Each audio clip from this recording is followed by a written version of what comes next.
Boa noite a todos. Então, vamos iniciar nosso estudo, rogando as bênçãos de Jesus e seus tarefeiros para o nosso estudo da noite. O tema, Renovemos Nossa Mente, será feito por Denilson. E, no final, Miriam fará a prece por todos nós. Que Jesus nos abençoe.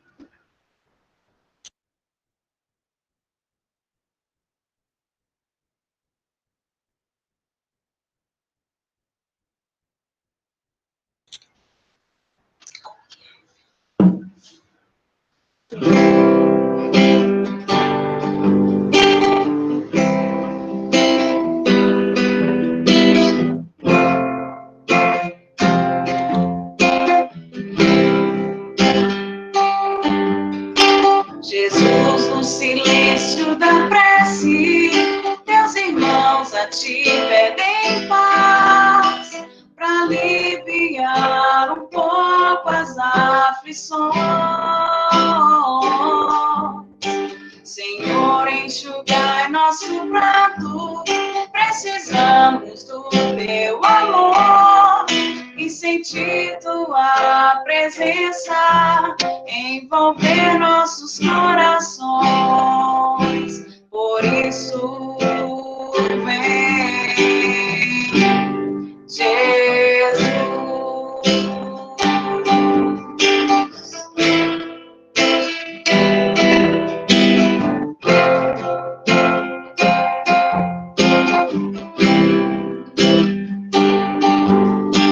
Jesus, no silêncio da prece, teus irmãos a ti pedem paz, para aliviar um pouco as aflições. Senhor, enxugai nosso pranto, precisamos do teu amor e sentir tua presença envolver nossos corações. Por isso, vem, Jesus, e ir ao teu encontro. Queremos te seguir e afastar o mal da terra e acabar de vez a guerra e caminharmos juntos rumo à luz. E ir ao teu encontro, queremos te seguir e afastar o mal da terra e acabar de vez a guerra e caminharmos juntos rumo à luz.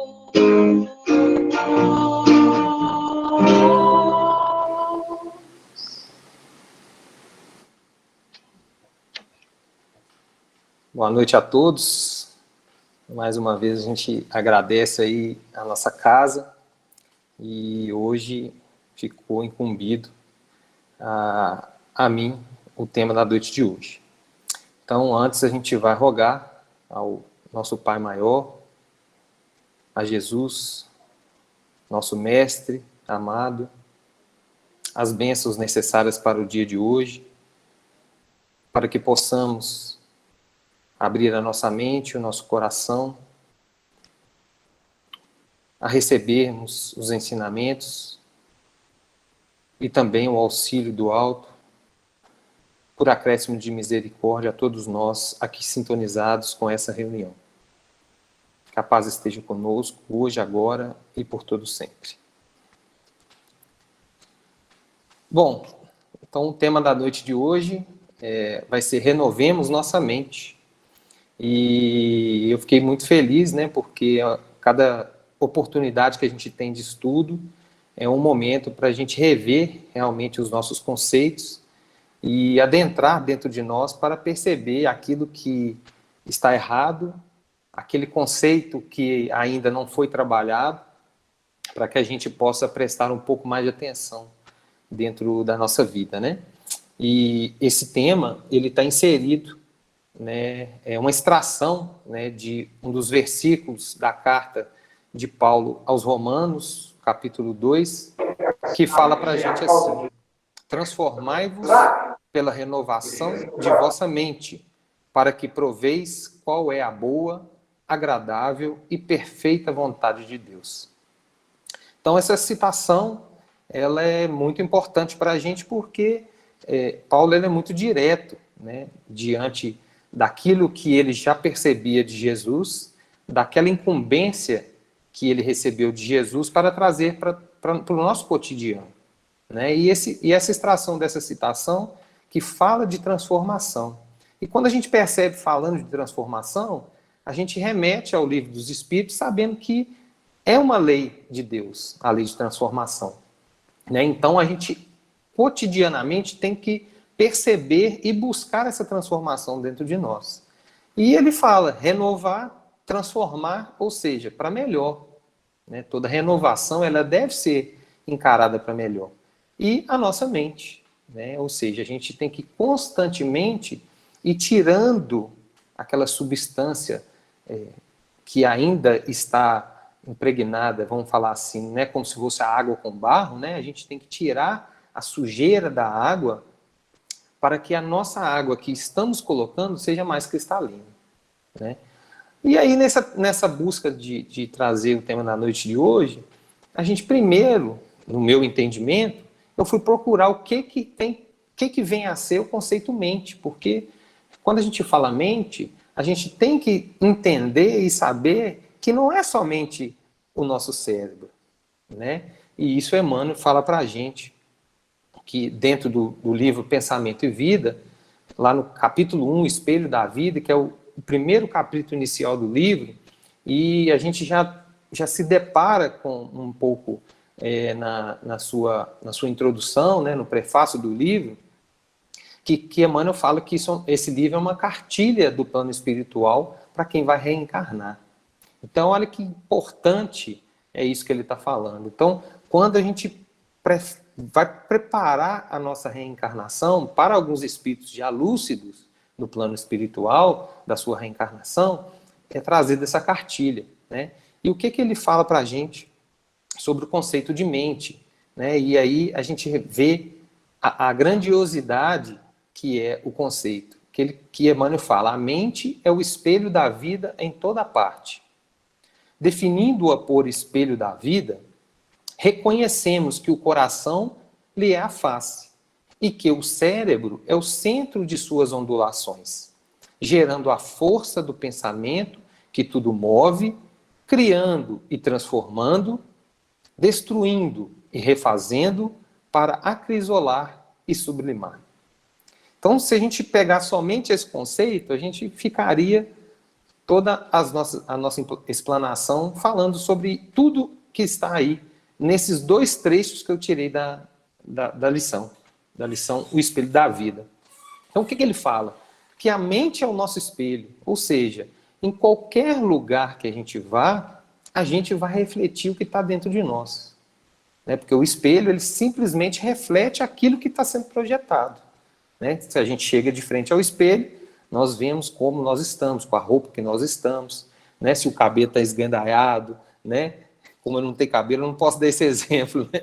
Mas se a nossa aparência não estiver muito boa, o espelho vai refletir aquilo que está ali, né?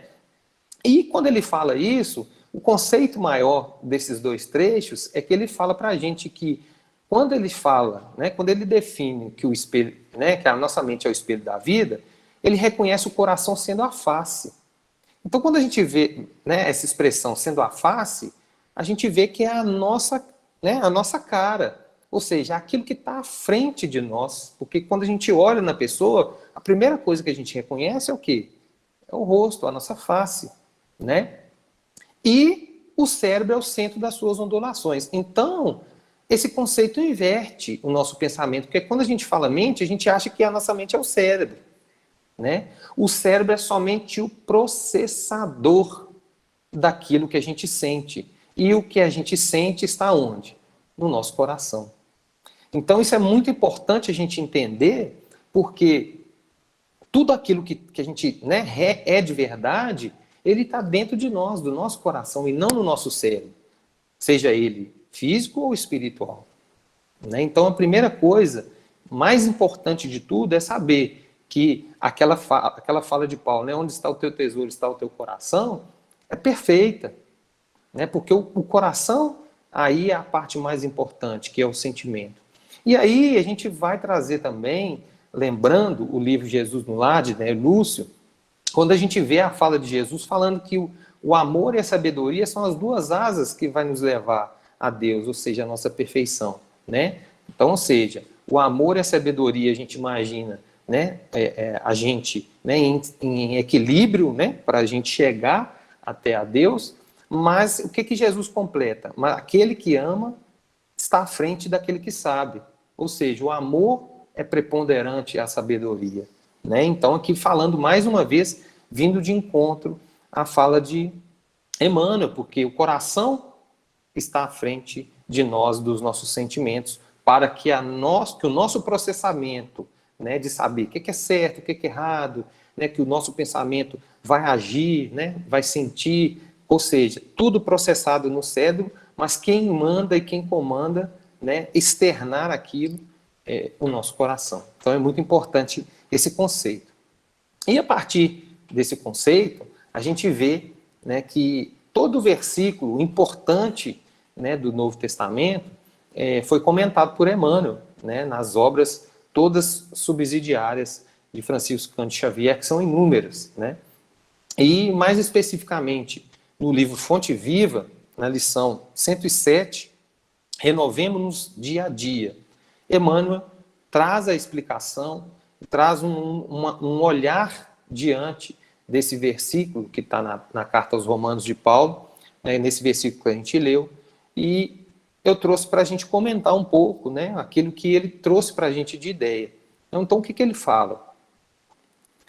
Primeira, né, parte da lição. Não adianta a transformação aparente da nossa personalidade na feição exterior.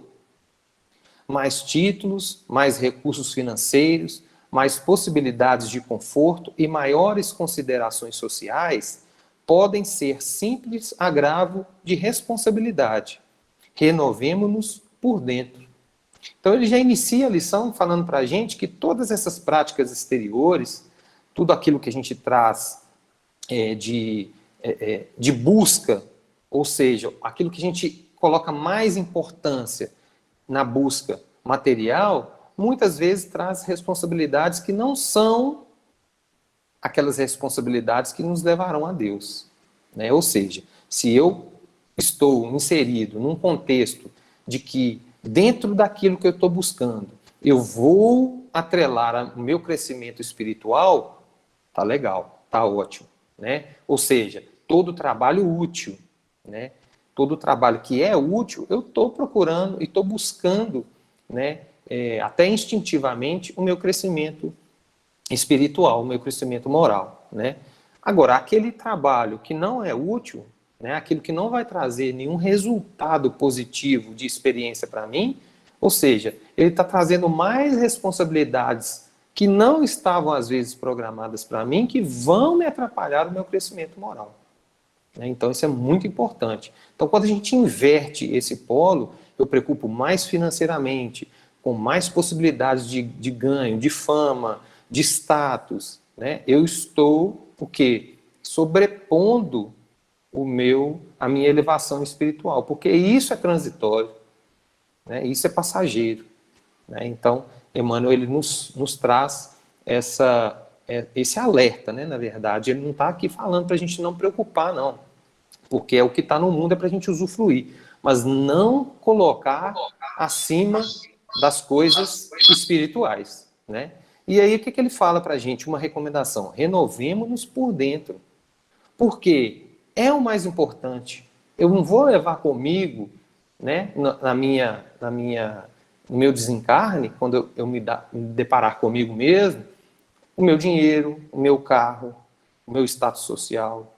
Eu vou levar o resultado daquilo que eu passei com todas essas partes materiais, né? Se eu usufruir bem o dinheiro, se eu dei um segmento legal, se eu ajudei alguém, é o resultado que eu vou levar, né? Se eu usei bem minha casa, se eu usei meu cargo bem, se eu dei emprego, se eu fui legal com meu colega de trabalho, é isso que a gente vai levar. né? E essa renovação, essa transformação, ela tem que começar de dentro para fora e não de fora para dentro, né? E muitas vezes a gente quer preocupar com a estética física para ser mais apresentável, mas por dentro eu sou o quê? Um tirano, uma pessoa que prejudica as pessoas, né? Então é um pouco contraditório, logicamente, para aqueles que conhecem as leis de Deus e os exemplos de Jesus. Então se torna contraditório, né? E o que ele continua falando? É preciso avançar no conhecimento superior, ainda mesmo que a marcha nos custe suor e lágrima. Aceitar os problemas do mundo e superá-lo, a força de nosso trabalho e de nossa serenidade, é a fórmula justa de aquisição do discernimento. Então, olha que interessante o que ele fala para a gente. É a força justa, é a fórmula justa para a aquisição do nosso discernimento, o trabalho. Então, a lei do trabalho também, que é uma lei, a gente tem que se preocupar, né, e buscar esse trabalho, trabalho útil, né? Mas o que? É preciso avançar no conhecimento superior. Aquilo que não nos traz benefício superior, que é o quê? Moral e espiritual, ele não vai trazer algo de interessante para a gente, né? Vai trazer mais prejuízo. E o que ele fala também? Que a gente tem que buscar, mesmo que seja a custo, né, de suor e lágrima, que é com dificuldade, né, de suportar, de ir, né, fervorosamente à frente de tudo aquilo que a gente precisa, é o nosso papel, porque a gente ainda está num nível inferior na nossa marcha evolutiva, né? Porque se a gente estivesse à frente de um crescimento superior, maior, a gente não estaria no mundo de provas e expiações, né? Logicamente, a gente estaria à frente, ou estaria em missão, né? Então, muitas vezes a gente não se situa, né, dentro dessas leis e dentro do contexto real da nossa vida, né? E aí, a outra parte do que traz para a gente. Dor e sacrifício, aflição e amargura são processos de sublimação que o mundo maior nos oferece a fim de que a nossa visão espiritual seja acrescentada. Olha que definição, né, primordial para a gente aí, diante dos nossos sofrimentos. Facilidades materiais costumam estagnar-nos a mente, quando não sabemos vencer os perigos fascinantes das vantagens terrestres. Né? Então, ele traz todo esse contexto de sofrimento para mostrar o que para a gente? Que sofrer é necessário. Né? O sofrer, quando ele fala aqui, é sofrer resignando.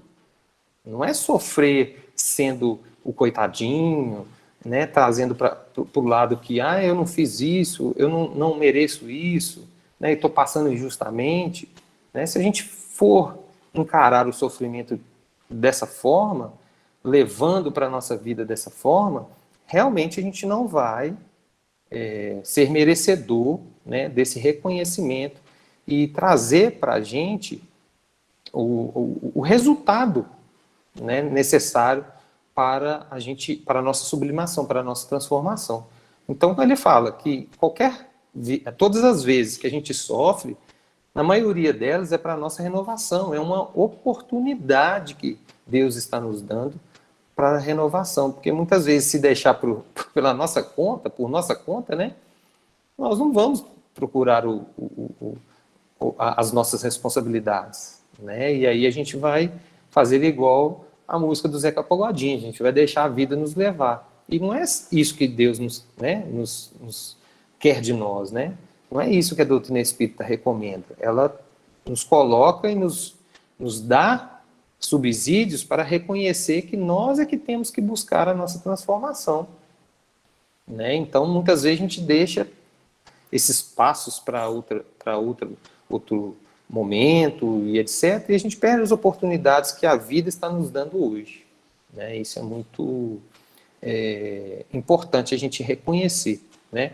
E ele fala aqui que muitas vezes essas facilidades que trazem para a gente, ou seja, se eu tenho um sofrimento muito grande, mas eu tenho, às vezes, uma facilidade de de conseguir algo, né, de conseguir determinadas situações materiais, muitas vezes, se eu enveredar por esse lado, a gente vai ter vantagens somente materiais, né? E essas vantagens não vai nos dar o crédito necessário para como, né, as portas do céu, né, que é aquilo que a gente busca. Eu quero estar num lugar legal, quero estar num lugar sublimado, com pessoas que são elevadas, né, e se eu não buscar essa espiritualização, não vou chegar a esse patamar evolutivo tão cedo, né? Mas que, se a gente aproveitar as oportunidades que a vida nos dá agora para buscar a situação da minha evolução mais rápida, com certeza e consequentemente eu receberei respaldo e resultados positivos naquilo que eu busco, né? E ele já busca essa conclusão da lição falando para a gente que renovemos nossa alma dia a dia, estudando as lições dos vanguardeiros do progresso e vivendo a nossa existência sob a inspiração do serviço incessante.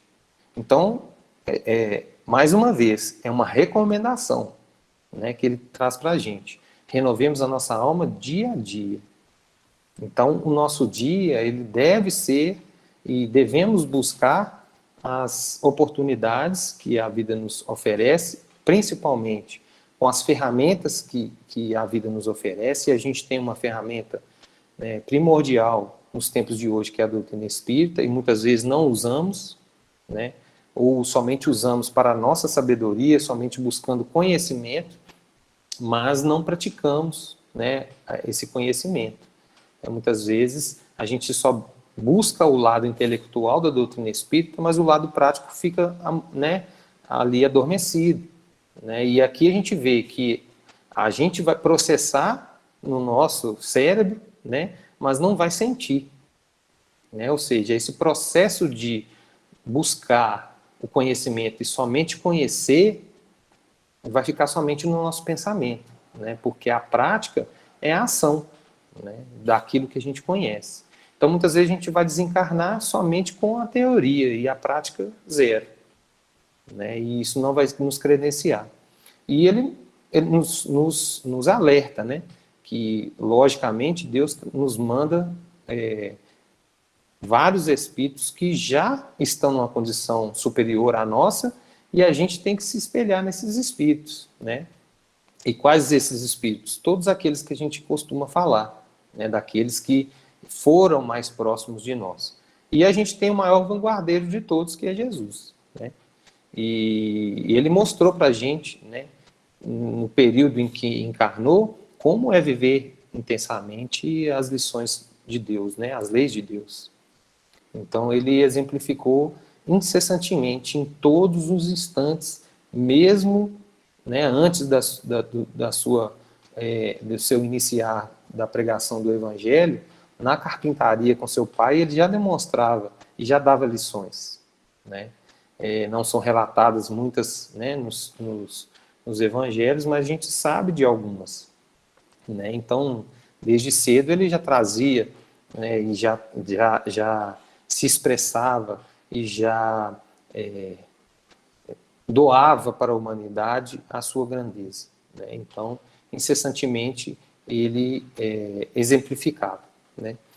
E Emmanuel conclui, né, a lição falando: apliquemo-nos à construção da vida equilibrada onde estivermos, mas não nos esqueçamos de que somente pela execução de nossos deveres, na concretização do bem, alcançaremos a compreensão da vida e, com ela, o conhecimento da perfeita vontade de Deus a nosso respeito. Então, olha só, mais uma vez a gente remete àquele conhecimento das duas asas da humanidade para chegar a Deus, que é o amor e a sabedoria. Elas têm que estar em equilíbrio para que a gente consiga um voo, né, para a gente conseguir se equilibrar para chegar lá. Eu não posso estar com nada desequilibrado, né? E aqui ele fala que toda a nossa ação na nossa vida, ela tem que ser pautada nos nossos deveres. Né? Porque se somos filhos de Deus e estamos tendo a oportunidade de evoluir, a gente tem deveres a cumprir. Né? E muitas vezes a gente vai somente de encontro aos nossos direitos, reivindica somente os nossos direitos e esquecemos de cumprir com aquele combinado, muitas vezes que é nos dado na nossa reencarnação. E a gente deixa aqueles combinados de lado e diz, não, eu tenho o direito, né, de ser feliz, eu tenho o direito de ganhar bem, eu tenho o direito de ter uma pessoa boa, eu tenho, né? E a gente fica somente no direito a vida inteira. Né? E aí a gente esquece de que eu tenho que cumprir aquele determinismo, eu tenho que buscar, eu tenho que fazer. Né? Então é preponderante isso que Emmanuel fecha para a gente. E uma das coisas, né, mais importantes, que esses deveres, os deveres que a gente tem que buscar são os deveres do bem. Os deveres de ajudar ao próximo, de ajudar a nós mesmos, né, e de, principalmente, ajudar a Deus na evolução, né, do planeta e das pessoas. Porque também nós temos deveres inseridos na criação. Né? A gente não foi criado somente para buscar a nossa evolução individual, esquecendo do próximo e do ambiente que a gente vive, né? Porque o mundo também está em constante transformação, né? Porque a criação foi feita pelos espíritos superiores, mas a transformação dele cabe a nós, né? E às vezes a gente só busca muitas vezes a destruição do mundo, né? E não busca essa evolução real do nosso planeta. E aí, para a gente concluir a nossa fala, também trazendo uma fala de Emmanuel, no capítulo, na lição número 10, Nossa Casa, do livro Coragem, né, dele e de Espíritos Diversos, mais uma lição de Emmanuel trazendo para a gente que a mente é a casa viva onde cada um de nós reside segundo as nossas próprias concepções. A mente é a casa viva onde cada um de nós reside segundo as nossas próprias concepções. Então, se a gente imagina, né, imaginando essa frase, que a mente é a casa viva, então, ou seja, se a nossa casa, ela não pode ser suja. Eu não vivo numa casa suja, desorganizada. Né? Então, começa aí. Então, se a gente reside em nós, a gente tem que sempre procurar trazer conhecimento, trazer engrandecimento para viver bem. Né? Eu não vou viver num ambiente poluído, sujo, desorganizado.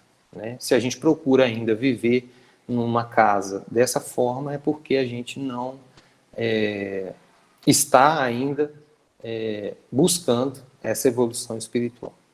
Então a gente agradece, né, mais uma vez a oportunidade e espera que esse tema, né, de renovar a nossa mente possa ser encarado cada dia, ou seja, a gente tem que buscar conhecimento, tem que buscar o aprendizado, mas principalmente ir de encontro à prática e fazer valer, né, exteriorizar de nosso coração aquilo de melhor que a gente adquiriu. E como Jesus nos recomendou sermos luzes, né, que podemos fazer mais do que Ele ou melhor, né, a gente vai finalizar com a música Luzes da Luz, assim, emanando mais do que luzes para todos nós nesse momento, né, de pandemia que a gente vive. Então, música Luzes da Luz. Um frêmito da grande luz e luzes jorrarão em profusão. Houve tempo na eternidade, espaço na imensidão. Sustentar a vibração divina tornou-se o nosso afã. Surgiu a bipolaridade agora vida, a homem e a mulher. Presença, ausência, luz, não luz, calor, frio, ato e nação. Dorme mineral, desperta vegetal, segue um instinto animal. O homem se ergue na figura de Adão, ama e aprende a ser o rei da criação.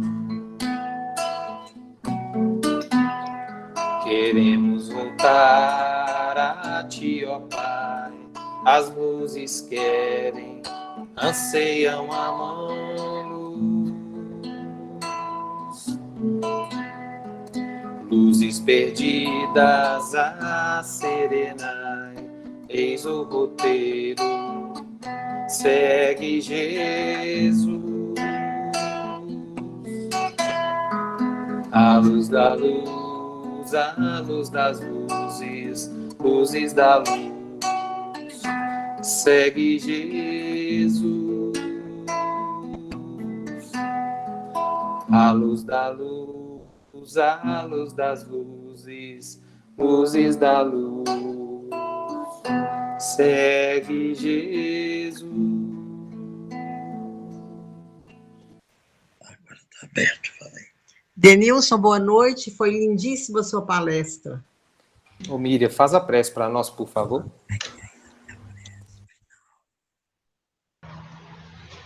Então vamos agradecer Jesus a oportunidade da noite, que a espiritualidade amiga possa continuar abençoando o nosso trabalho e que esse estudo possa chegar até o Centro Meimei em forma de vibrações, de carinho, para que possa o hospital continuar acolhendo a todos que necessitarem.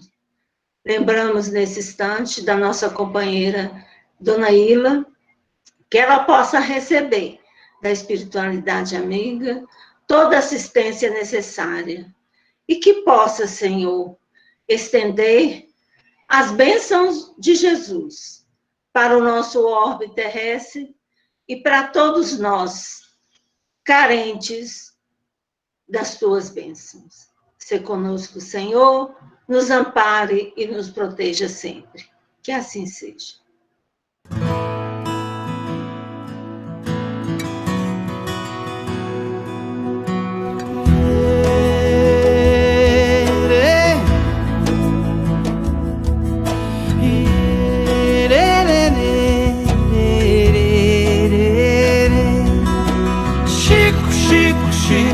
Chico Xavier, Chico, homem de fé.